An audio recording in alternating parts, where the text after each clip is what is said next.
beaux sujets pour ouvrir l'année économique sur WEO. C'est cadeau, j'en profite d'ailleurs pour vous souhaiter une belle année. Alors, tout d'abord, un homme, un projet, une histoire. C'est Soufiane Iqiyoussen qui va ouvrir dans quelques semaines à Denain un garage solidaire, une entreprise pas tout à fait comme les autres, vous allez comprendre. Et puis, avec notre expert Grégory Denis, nous vous expliquerons les avantages de l'éco-construction, alors à la fois pour les professionnels, les artisans, et puis également pour nous, les clients, les consommateurs. D'autant que c'est un label que pourront revendiquer les constructeurs à partir du 1er juillet. On vous dit tout en deuxième partie d'émission.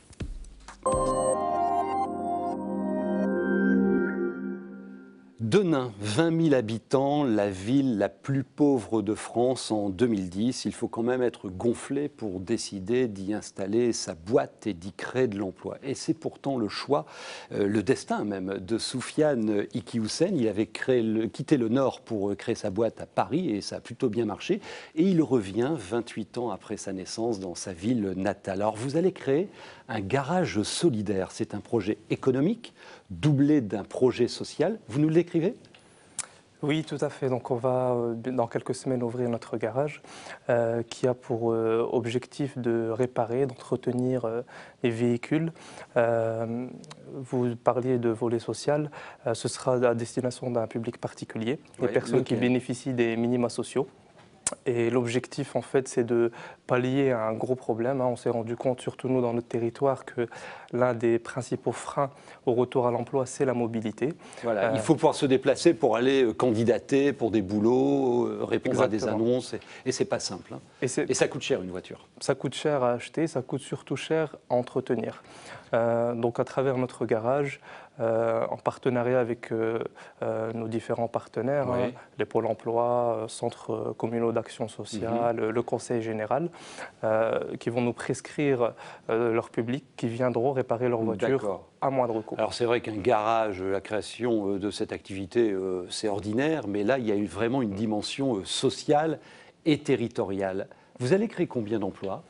Alors, on va créer pour la première année 14 emplois en tout, dont 10 personnes qui seront en insertion. Alors, c'est quoi le système précisément ? Alors, les véhicules, ils seront réparés par des jeunes et des moins jeunes qui seront en insertion. L'objectif, c'est à travers le garage que ces personnes-là qui sont très éloignées de l'emploi reprennent un rythme d'activité normal, réapprennent à travailler, à se réveiller le matin à l'heure, et puis apprennent aussi des notions de mécanique. Ils seront encadrés par un mécanicien professionnel et un encadrant socio-professionnel qui les aidera à traiter tous les problèmes périphériques. Pourquoi vous avez eu envie, vous, de lancer ce projet ? Vous êtes un peu entrepreneur dans l'âme, vous avez une première histoire de création d'entreprise à Paris, et là, qu'est-ce qui vous motive ? Écoutez, à travers ma première expérience sur Paris, lorsque je suis revenu dans le Nord, pour moi c'était logique de recréer une nouvelle activité. Et étant très actif sur le terrain au niveau associatif, surtout auprès des jeunes, on s'est rendu compte qu'il fallait absolument monter des projets fédérateurs et qui permettent à la fois de créer ses propres emplois, développer des envois, sortir des personnes de la galère, entre guillemets, de situations qui leur sont compliquées. Tant pour des clients que les collaborateurs, puisque vous ciblez comme clientèle, vous l'avez dit, une clientèle précaire, avec l'accès aux minima sociaux. C'est viable économiquement, des projets comme ceux-là. On peut en développer plusieurs dans des territoires en difficulté, comme le Denaisie ? Oui, et je dirais même malheureusement, c'est viable, parce que certes, on est dans des territoires où au niveau des critères, que ce soit économiques ou sociaux, on est vraiment dans le rouge.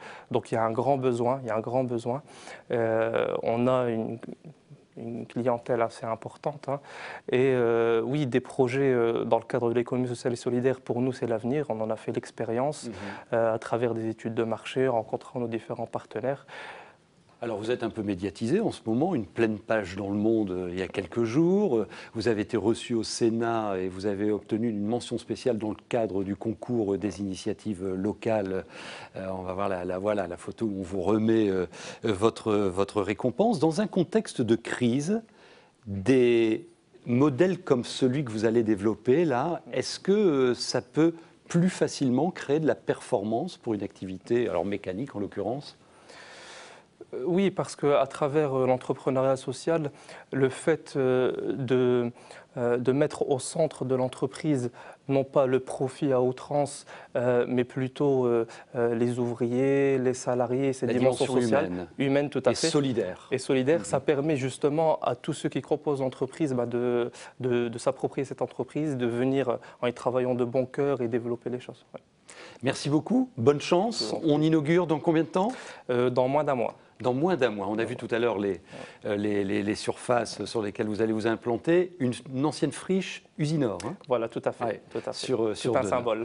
Tout un symbole, avec ce site sidérurgique qui avait fermé dans les années 80 et des dizaines de milliers d'emplois avaient disparu. Bonne chance à vous. Merci beaucoup. Et à très bientôt. On va maintenant retrouver notre expert.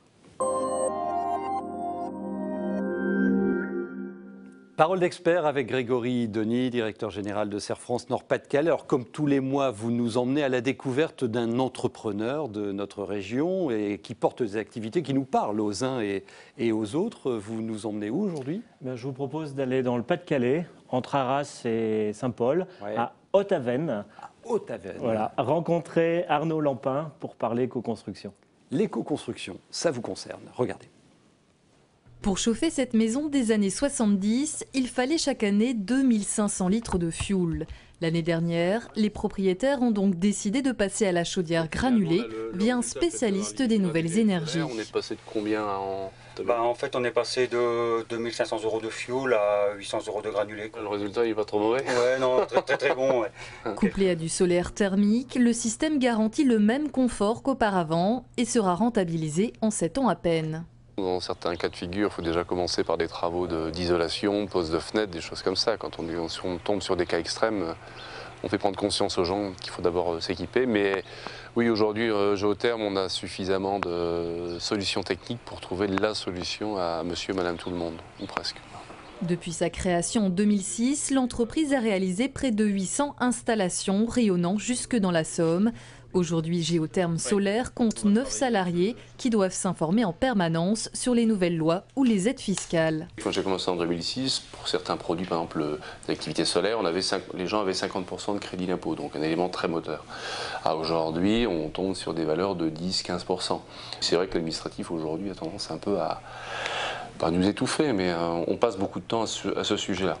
Arnaud Lampin souhaite cependant se développer en construisant des maisons passives, c'est-à-dire qui n'auront besoin d'aucun chauffage ou presque. L'énergie, c'est le problème, donc le passif et la construction en sature-bois, c'est la solution. Bon, alors on a tous envie de ça, hein, d'une maison comme celle-là, comme celle que propose cet artisan qu'on vient de découvrir. Mais il y a des labels, des normes, des réglementations dans tous les coins, des noms, des concepts qu'on ne comprend pas bien, maison passive, matériaux écologiques. On peut faire un tour d'horizon et reclasser un peu tout ça ? Oui, alors il y a effectivement déjà une réglementation à retenir, c'est ce qu'on appelle la RT 2012, c'est la réglementation thermique des bâtiments qui fixe les exigences thermiques et énergétiques des bâtiments. Ça, c'est un socle de base. Ensuite, il y a effectivement des normes, on n'en citera qu'une, la NF, maison individuelle, qui garantit aux consommateurs d'avoir une construction dans les règles de l'art. Et effectivement, il y en a beaucoup, il y a beaucoup de labels de toutes sortes. On parle de BBC, de HQE, on parle de maisons passives en entendant le reportage, on parle aussi de maisons à énergie positive maintenant. C'est quoi exactement une maison à énergie positive ? C'est une maison, c'est un bâtiment qui produit plus d'énergie qu'il ne va en consommer. Et ce sera une obligation pour toutes les constructions neuves dès 2020. Ah oui, 2020 c'est demain, donc ça nous concerne vraiment. Alors, si on parle argent autour de tout cela, on se demande légitimement combien ça va coûter, quel choix on doit faire. Et question concrète, est-ce que c'est plus cher d'avoir ce type de maison que des maisons traditionnelles ? Oui et non. Ah, vous êtes normand un peu, vous ? Non, je suis bien de la région. Oui à l'investissement. Alors, on va faire simple, de 5 à 25% de surcoût à l'investissement, mais non à l'exploitation, puisqu'on peut avoir des retours sur investissement dès la 5e ou la 10e année. Ah, donc c'est rentable finalement. Donc c'est rentable. Quand on voit une maison, on ne la garde pas, on la garde longtemps, quoi. Hein. Tout à fait. D'accord. Quels conseils vous pouvez nous donner pour faire le bon calcul de son investissement et aussi des charges qu'on aura derrière ? La préconisation, c'est de faire une simulation sur la durée d'usage de l'investissement qu'on a réalisé. C'est-à-dire ? D'un côté, l'investissement en question, sa maintenance, son entretien, l'impact de la hausse de l'énergie sur la durée. Et puis de l'autre, on met les économies cumulées réalisées, les aides qu'on en a pu obtenir, mais aussi les crédits d'impôt qu'on peut obtenir. D'accord. Alors, il y a une étude sérieuse à faire. Bon, 2014, c'est les changements de règles fiscales et autres. Vous pouvez nous faire un point sur les aides et avantages auxquels on peut avoir droit ? Alors, les aides, il y en a encore beaucoup. Elles dépendent essentiellement des labels que l'on souhaite obtenir. Donc là, je ne m'étendrai pas. Le côté financement, on a le PTZ+, et l'éco-PTZ. Il faut retenir le prêt à taux zéro. Prêt à taux zéro. Voilà. Et puis le crédit, le fameux crédit d'impôt développement durable qui perdure. Ça va changer ça en 2014 ? Alors effectivement, ça va changer.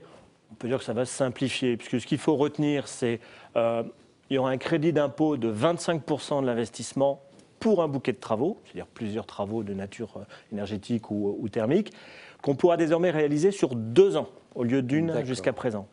Et si on décide de ne faire qu'un seul investissement, et bien là, c'est un taux réduit de 15% qui pourra s'appliquer. Très bien. Alors tout ça est très clair pour nous, les futurs acquéreurs de maisons éco-construites. Côté artisan, il était clair là dans le reportage tout à l'heure, c'est compliqué, les réglementations, une surcharge administrative. Alors vous les accompagnez, ces chefs d'entreprise. Oui. Qu'est-ce que vous pouvez leur donner comme conseil ? Le premier conseil qu'on leur donne, c'est de se concentrer, de se recentrer sur leur cœur de métier. Alors effectivement, dans le reportage, on l'entendait, il y a beaucoup d'administratifs. En général, ils nous le délèguent ou on leur propose de le prendre en charge. Ça, c'est un premier point. L'accompagnement que l'on propose essentiellement, c'est de réfléchir avec eux sur l'évolution de leur métier. Ouais. Les nouveaux matériaux, les nouvelles techniques.